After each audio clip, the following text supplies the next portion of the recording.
Welcome to the Hunger for Change podcast. I'm Niklas Gustafsson, and today I will be talking to Maria Emmerich. Maria Emmerich is a wellness expert in nutrition and exercise, and a best-selling author with almost 20 years of experience. She has a history of struggling with weight, IBS, PCOS, acid reflux, and depression. And after doctors told her there was no cure, she took her health into her own hands and completely turned it around through diet. I'm a huge fan of Maria's creative recipes. She has shared hundreds in her website, social media, and books. She travels around the world giving talks about the keto diet, has authored over 20 books, and coaches people to help them reach optimal health. Thank you, Maria, so much for being with us today, and I hope you enjoyed this episode. So, Maria, first of all, what does health mean to you? And tell me a little bit about your health journey. Well, for me, my health journey was back 26 years ago when I was 16 years old. I went to the doctor because I wasn't feeling well. I was twice my size. And at that doctor's visit, I was given something for acid reflux. I was given an antidepressant because I was pretty depressed. I was given a medication for IBS. And I also was told I had PCOS, which is polycystic ovarian syndrome, which is basically a type 2 diabetes that affects female fertility. And the doctor asked me what she said. She never asked me what I was eating. She said it was nothing I was doing wrong. It was just the cards I was dealt in life. But at that time, I worked at a coffee shop where before high school, I would go and I would make the scones and the muffins and the cinnamon rolls. And then after school, I would go back and we would close about 5 p.m. And whatever didn't sell that day, I got to go home with. So I was making extra cinnamon rolls just so I could have that for dinner. And I was living off of mochas. And when you look into what causes PCOS, there wasn't the internet back then. However, if you look into the medical literature, it's excess caffeine, sugar, and carbohydrates. And that's what I was living off of. And so I had to look at myself and really change what I was doing, but I didn't want to eat chicken breast and broccoli because that's just gross. And so I was just recreating some of my favorite foods into exotic, low carb, ketogenic recipes that taste delicious. And pretty soon, when we were trying to adopt the children, my husband lost his job and someone said, Maria, you should put your recipes together to make a cookbook to raise money for your adoption. And so I did. And I think it's my best book because I was, thinking about my children the whole time. But for me, health, I think it's the whole gamut. I think it's not just what you're putting into your body, it's what you're putting into your mind, and it's what you're putting out into the world. Because I think that some people think they're healthy because they're eating all the most nutrient dense foods like organ meat.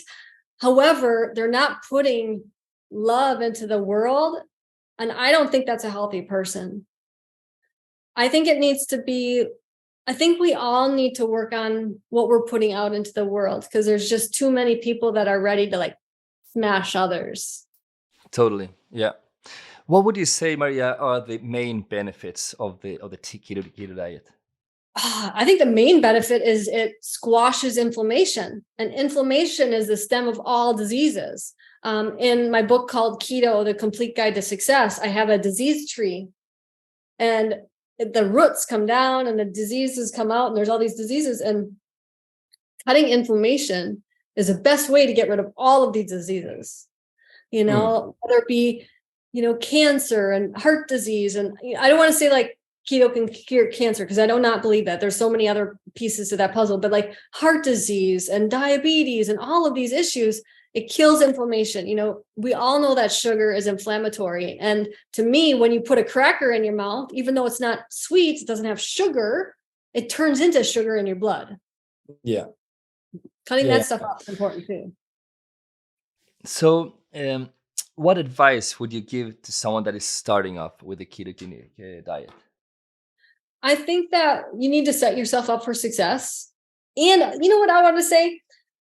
It's how your mind is. Because when the doctor said, Maria, you can't have your own kids, did I go, oh, poor me? No, I took life by the balls and I was like, I'm going to adopt children and change their lives. And I feel that's the same way when people are like, oh, Maria said I can't have any bread, I can't have any rice. Like, oh, this sucks. But if you say, Maria said that I can have chicken wings and ribs and a steak, like all these things I thought were bad, I get to have these. Yeah. That person's going to win. Because if Mhm. you're always thinking negative, nobody wants to be around you either, but it's also going to set you up for failure. Totally. So, is the keto diet for everyone? Your kids, for example, what do they eat? What did they eat when they were babies? It's the most nutrient dense way to fuel your body. We are an input output system. You wouldn't put diesel in a gas engine and expect it to run, but we're doing that daily, especially with children. We're giving them, chips and French fries and all of these things. No, my kids have never had chips. They've never had French fries. They don't know what an M&M is. We were at a cabin. We rented a cabin for the weekend. And I was like, these were when they were little. I said, boys, pick your Legos up, because they love to play Legos. And they picked up these Legos. They were kind of digging underneath the couch, and they picked up a round Lego with an M on it. They're like, Mom, this Lego is broken. And I was like, I love you so much that you do not know what that is. Because that's just society. It's food dye and sugar and chemicals. But my kids, the first thing I gave them was bone marrow. And I think that's just like this perfect savory jello. But whatever we were eating, that's what they ate. So if we were having salmon, it was salmon. First, it was pureed salmon. I used bone broth.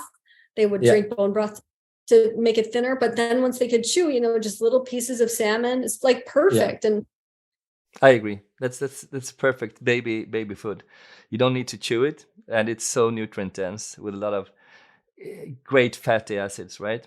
I give my kids since they were babies as well, bone marrow and oysters, and they love oysters. And the thing is that if you give your kids chicken nuggets and French fries and all these processed foods when they're kids, they're gonna be used to it, and they wanna crave that food for the rest of their lives.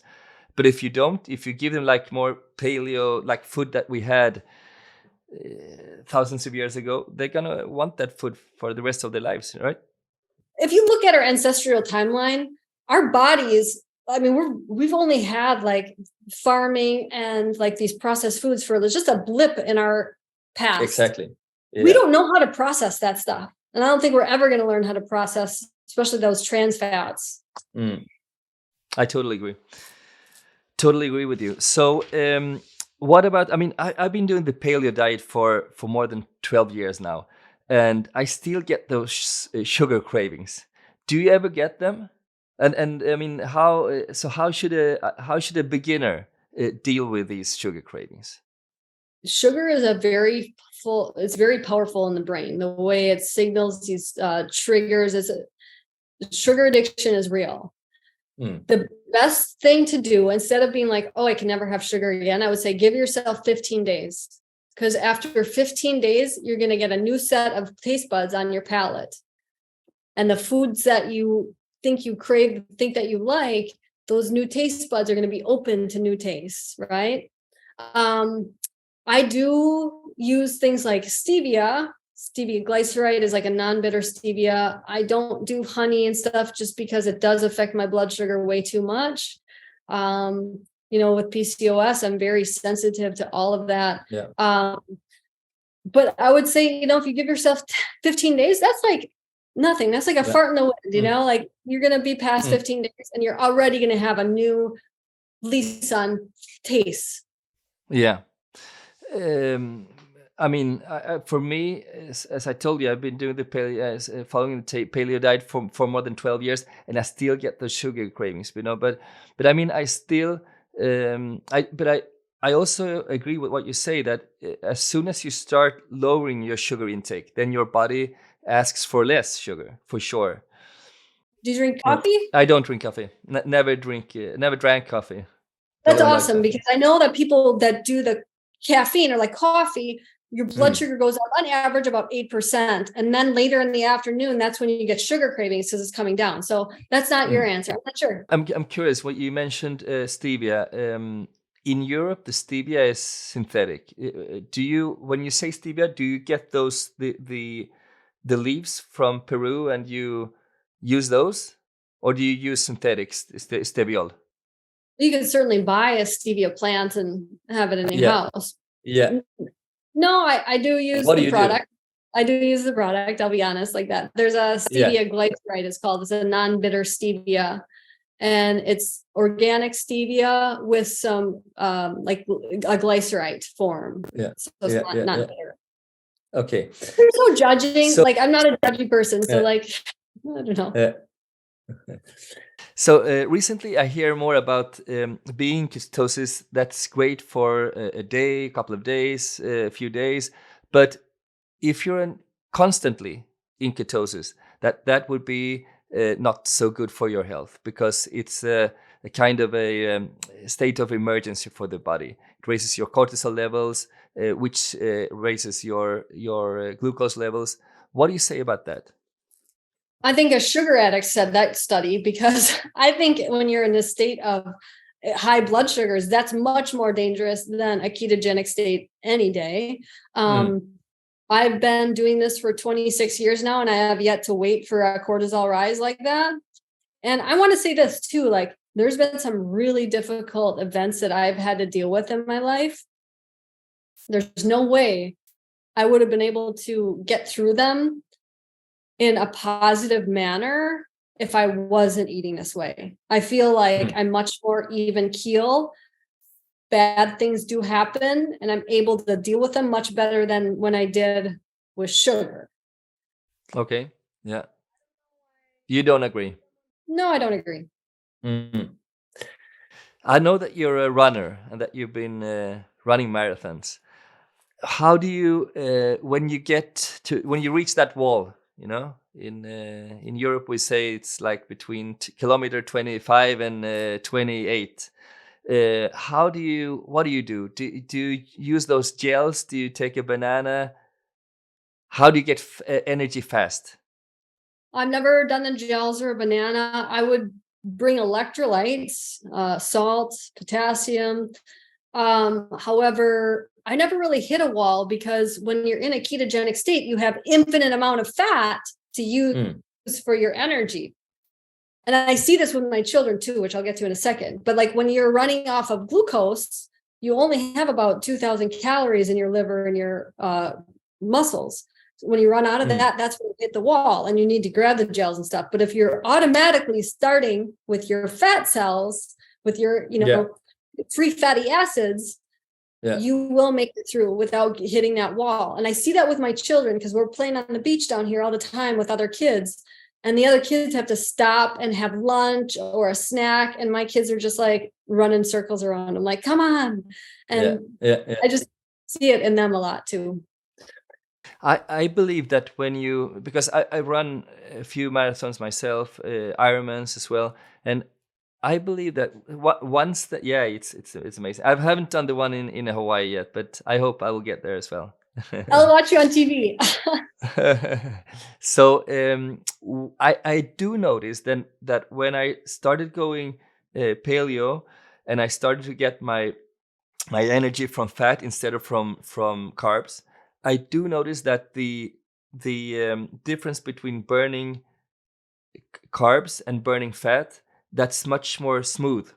My body it learns how to burn fat better than I did before when I was carb loading, so I think that's an amazing change that your body does when you start to realize how to burn fat.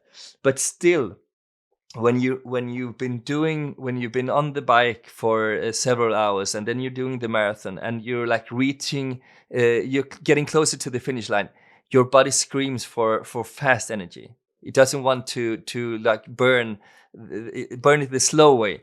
I do still get those. I mean, I do my own bars. I mix pine nuts with dates and a lot of fat. Actually, I add some extra coconut oil in that. But still, I would say at the marathon I do eat bananas and gels. Well, I'm a stubborn German girl, so let's just put it that way. But I've never done I've never done an Ironman or an ultra marathon. I know that Zach Bitter. Are you familiar with Zach Bitter? Yeah, I heard of He's it. the world record holder for the Yeah. the 100-mile race, and he does like a couple short. His amount of carbohydrates is still very small, but he does use those for short bursts. But Right. I'm not there. I'm not there to win I'm not there to win the marathon. I'm just there to get done in 3 hours. Me too. I'm just there to enjoy.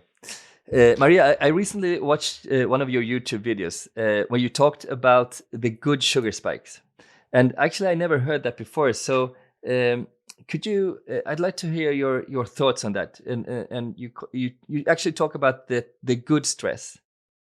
Well, that's the thing. Like wearing a glucometer or CGM is getting very popular now, and it's especially getting popular in people that are already eating keto or paleo, who don't really need it. The people that need it are like those teenagers eating the sugar, and then I want to see them have like chronic high blood sugar. I want them to be scared into lowering the carbohydrates. But someone like myself wearing a CGM, do I get scared if it goes up because I ate a big old steak? No, because protein will raise it, but that's not a bad thing. Things like exercise. I literally got this question like 3 times last week. Maria, should I stop exercising? Because when I exercise, my blood sugar goes up. Really? I think that's just a ridiculous question, because what's going to lower your blood sugar the most? Alcohol. So yeah, let's all just sit around and drink some vodka and not like sit on our butts watching TV. That's not a good thing. Good things like sauna will raise your blood sugar. Some cryotherapy will do that. Going to the dentist is going to do that. Like different things will raise it. It doesn't mean you should stop. That's natural, right? If it's chronically elevated blood sugar, like chronic stress, that's different. But like, running a marathon, your blood sugar is going to go up, but you need it. Totally. Yeah, we need it. That's the body's response to needs more energy. It raises your blood sugar. That's the way it should be. There's nothing wrong with that. Nope. So one of my goals in terms of nutrition education is to demystify cholesterol and sort of clean up the animal fat reputation. I see that you've been doing that as well. What is your take on the link people so often see and discuss between cholesterol and heart disease? Well, your body needs cholesterol. If you don't eat it, your liver is going to make it. And your liver's not invincible. Your liver is going to get tired, right? So I would give your liver a break and eat a bunch of egg yolks and some lobster and things that are high in cholesterol, because you need cholesterol. Cholesterol makes healthy hormones.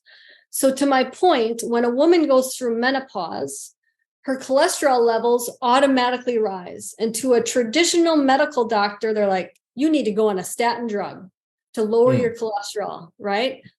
But to me, to you see, okay, cholesterol rises to try to get the ovaries to put out estrogen and progesterone. But they're not going to do that anymore because she's just past her time of having babies.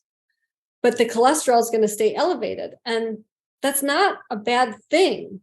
It just means, or someone who has a thyroid disorder, low thyroid numbers, cholesterol rises to help make that thyroid make more hormones. Does that make sense?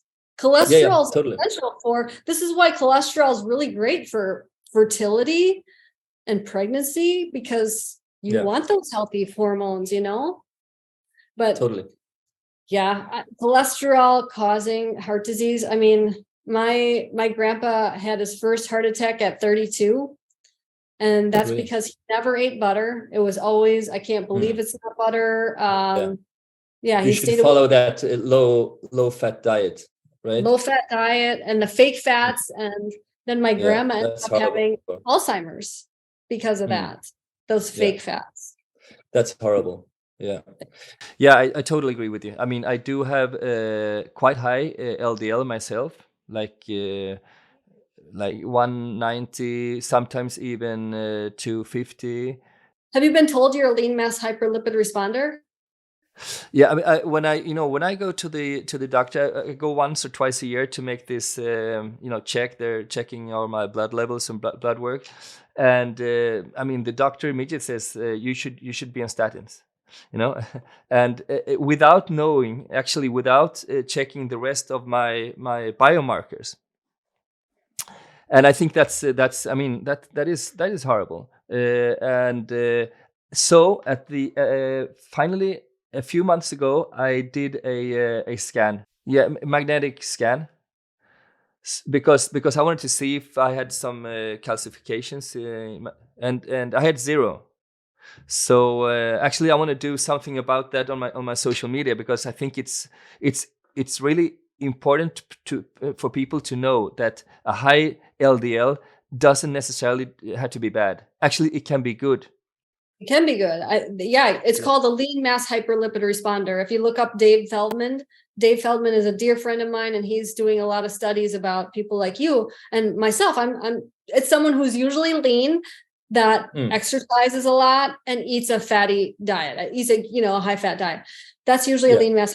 But I had a client who, she had high cholesterol and her husband was a heart surgeon, and he would make fun of her like, oh, you have high cholesterol, this and that. And he always had good cholesterol, and he was eating, oatmeal and a lot of high carb things. And we said, honey, Sally, why don't you get a calcium score and let's see, what that means. And she got her calcium score was 0, and he's like, oh, I should get one. So her husband got one, and it was in the 300s. He was like a minute away from a stroke. And so he still thanks us, because as a heart surgeon, we need to educate those types of people on what is the true cause of heart disease. It's Totally. inflammation. So another thing that I like, when you in your social media you focus on the factors that influence the results, that we how the way we eat. It's not only about swapping a single food for another food. And as an example, people often tell me how bad it is to eat more than one egg a day. So how do you approach that? Yeah, I think they equated eating eggs to like smoking 10 cigarettes a day. I mean, really, how can we see that? Eggs are like the most perfect food. It's filled with all these nutrients. It has fat, it has protein. I just think there's a lot of fear mongering, and I think the vegan voice is very loud. I think there's a lot of power behind it. Doesn't mean that they're right, but I do want to fear. They're fear mongering us. I'm not afraid of eggs. Don't you think that there is no money in organic eggs, organic meat, wild caught fish? There is no money in that, but there is a lot of money in processed food. Don't you think that that's the reason why we get this misinformation or disinformation? I never even thought of that, but you're totally right. And like, we blame, cows for the cow farts for making the environment and the ozone being so bad. Guess what? During COVID, when nobody was flying and nobody was driving to work, what happened? The ozone got so much better. They still had the same amount of cows out there. It's not the cows causing it. No, I know. That's crazy. But I also wanted to say, like, the true issue, I think if we got people off of medications and all those pharmaceutical like companies that are really polluting our environment, that's where we're going to save the environment. Getting people off medication by having them eat steak and eggs. Totally. I also, another thing that I've seen that you talked about, that there's different percentages between fat and protein and carbs, the macronutrients. And I've seen that you don't recommend people to follow certain percentages. Why is that?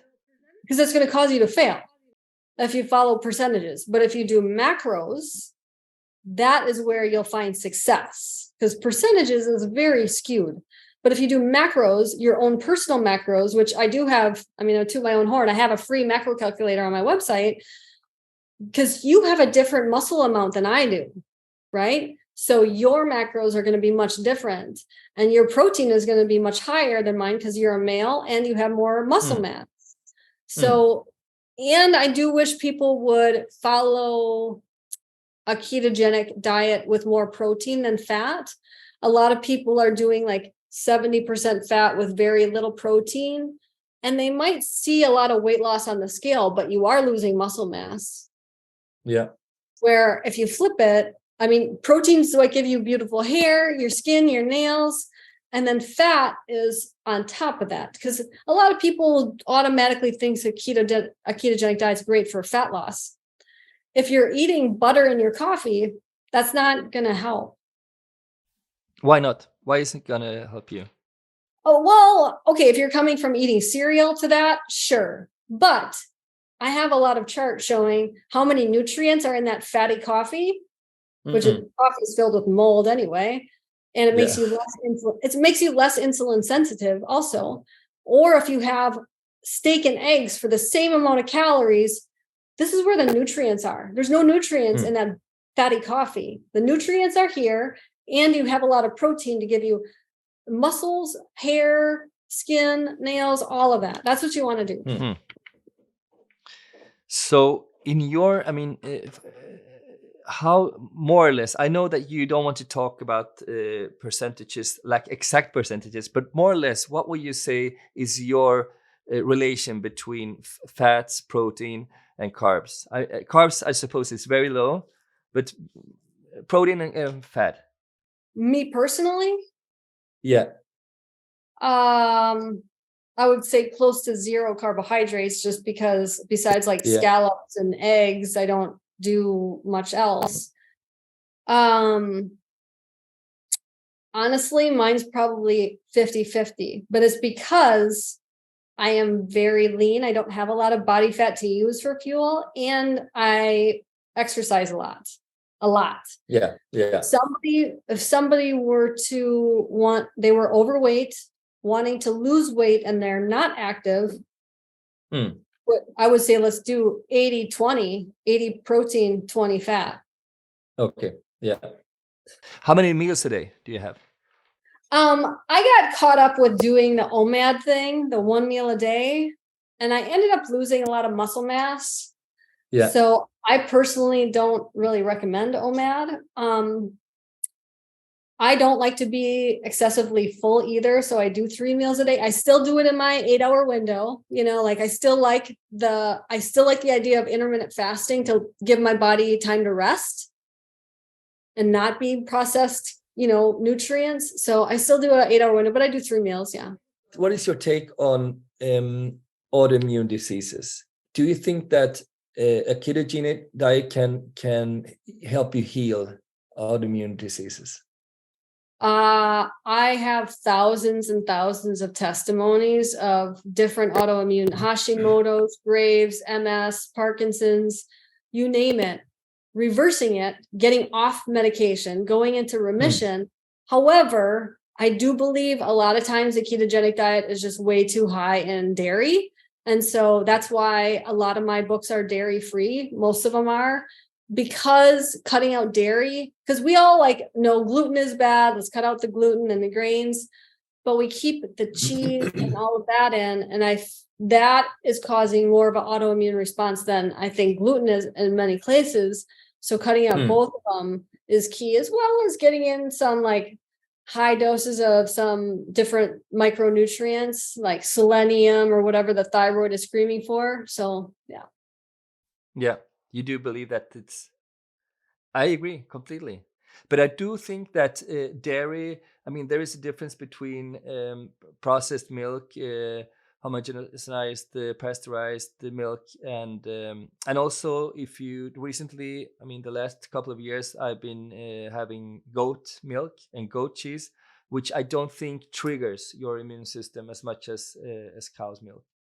I also know for a fact that European dairy and things like that much different than it is in the US. I have dear friends that live in Europe, and when they come to visit and they have yogurt or something here, they're they are having some reactions where they don't have Yeah, any issues in years.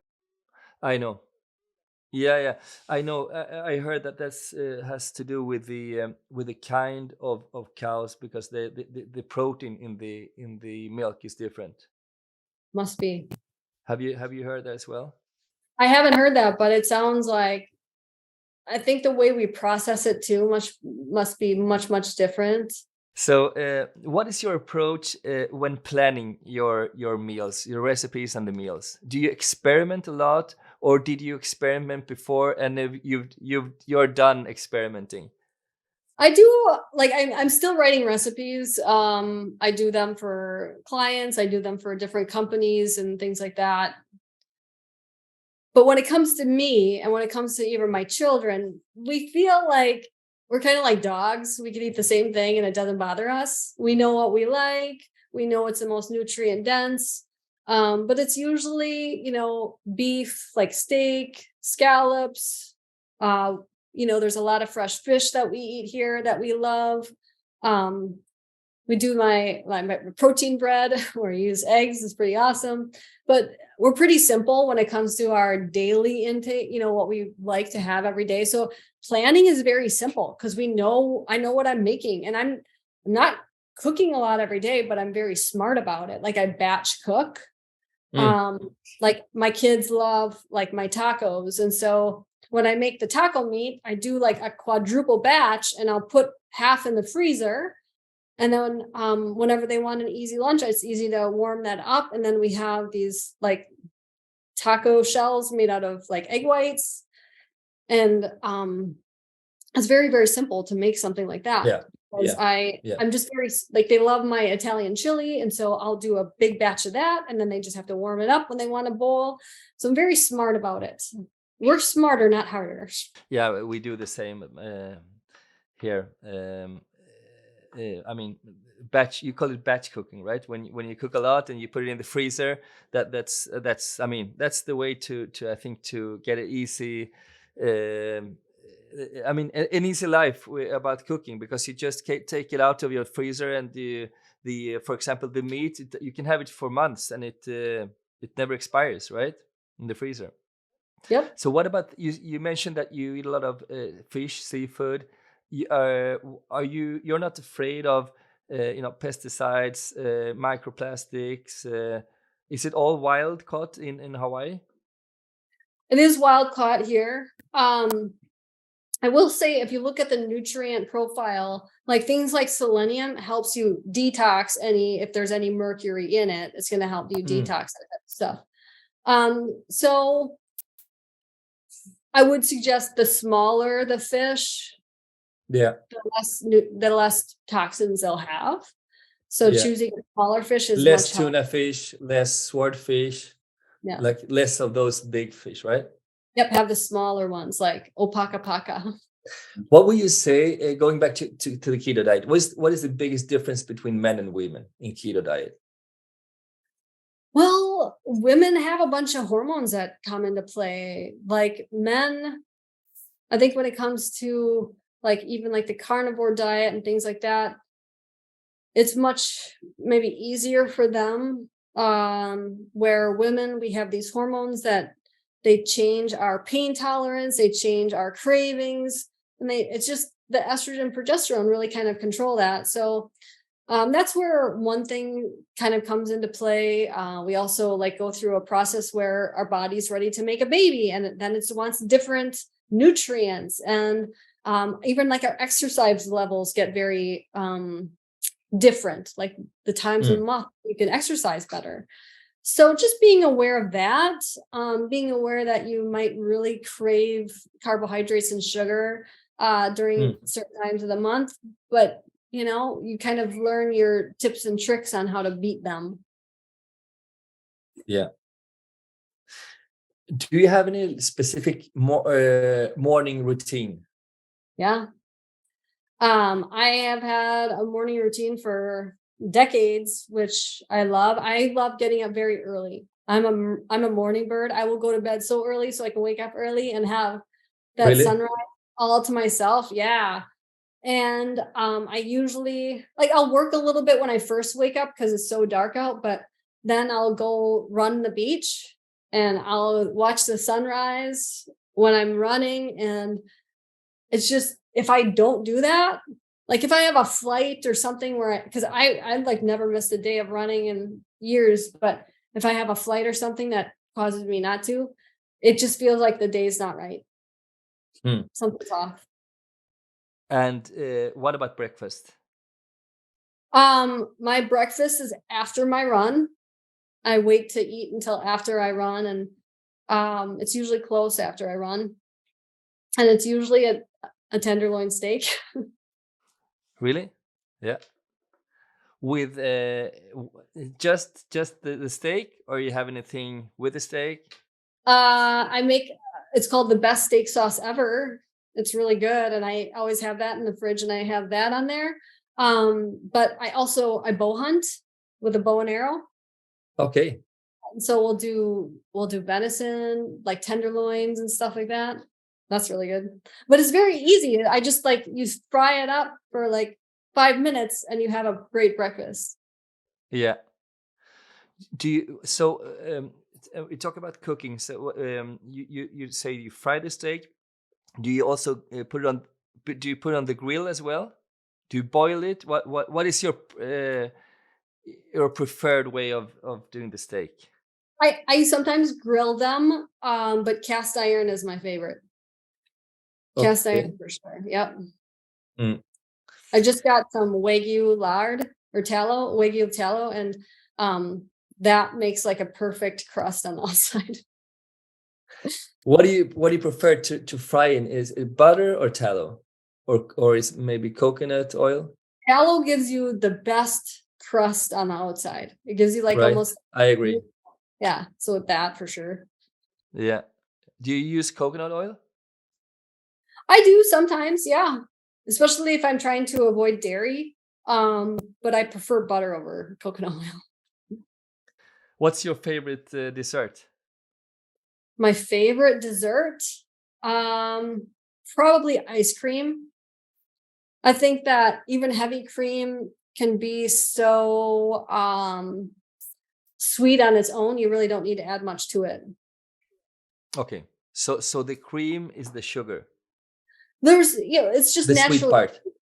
Yeah, but, you could add your honey if you want to, a little bit of monk fruit drops. We do monk fruit also. Is there anything that you think that I missed? Is there anything else that you want to add that you think is important when you talk about the ketogenic diet? I just want to encourage people to try it if they haven't. If they need help with macros or ideas on what to eat, I have thousands of free recipes that are delicious. And I don't know, I want people to try it because I feel like a totally different person. Where I think people are starting to, they feel normal, but their normal is not their best, what they could be, So Great. Thank you so much, Maria. This has been really, really an amazing interview. And I learned so much. You're so generous. I'm very grateful.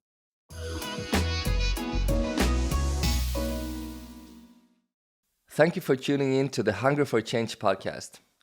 I also wanted to take a moment to talk about Naturally, my brand of healthy food products. At Naturally, we are on a mission to change the world through what we eat. This is why we worked so hard to make products that are delicious and also good for you. They're all gluten-free and have no refined sugar. My personal favorites are the cheesy snacks, chocolates, and cacao hazelnut spread. We also have kale chips, granolas, nut bars, nut butters, and protein powders, as well as many cool snacks to be released this year. At the moment, Naturally is only available in Europe. You can head over to our website, naturally.com, and it will take you to our online store. If you're in Italy, Portugal, Germany, Poland, France, the Netherlands, or Sweden, you can find them in Amazon. Search for Naturally. I will leave all of these links in the description anyway, so that you can find them. Thank you so much for listening, and stay tuned for the next episode.